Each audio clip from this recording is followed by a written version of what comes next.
Hello साथीहरू, म चाहिँ आज जुडल क्याफेमा आएको छु लाफिङ खान। यहाँ चाहिँ एकदम मिठो लाफिङ पाउँछ। म चाहिँ हाम्रो सिस्टर एकदम मिठो मेरो देखाइदिनुहोस् त।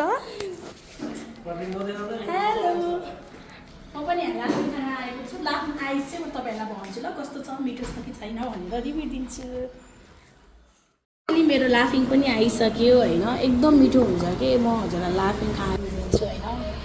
मेरो चाहिँ लाफिङ आइसकेको छ होइन। अब चाहिँ म खान्छु है साथीहरू। फर्स्ट अफ अल चाहिँ झुल्न हानेको खाउँ ल। ओके,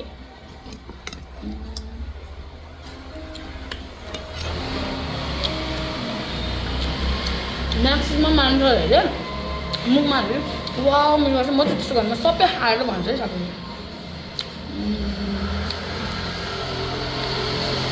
म यहाँ भनिराख्नै परेन वाउ भनेर होइन। यहाँको चाहिँ पहिल्यैदेखिबाट मिठो कि। म यहाँको आइडाउने कस्टमर नै हो कि। सो मलाई चाहिँ मिठो लाग्यो। अब हजुरलाई चाहिँ कस्तो लाग्यो होइन, आएर भिजिट गर्न हेटौँडामा हुने चाहिँ भैरवमा छ हाम्रो यो जुडल क्याफे भइहाल्यो। यसमा मिठो लाफिङ पाउँछ। हेटौँडामा धेरै छ लाफिङ, तर मलाई चाहिँ वान अफ द बेस्ट यहीँ लाग्छ। सो अब चाहिँ म झोलवाला खान्छु है साथीहरू।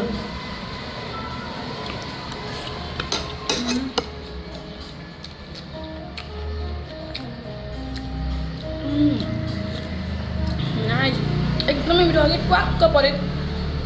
झन् मलाई टक्क परेको पिरो अम्ले खान मन लागिरहेको थियो कि टक्क परेको त्यस्तै ट्वाक्कै परेको एकदम मिठो छ कि।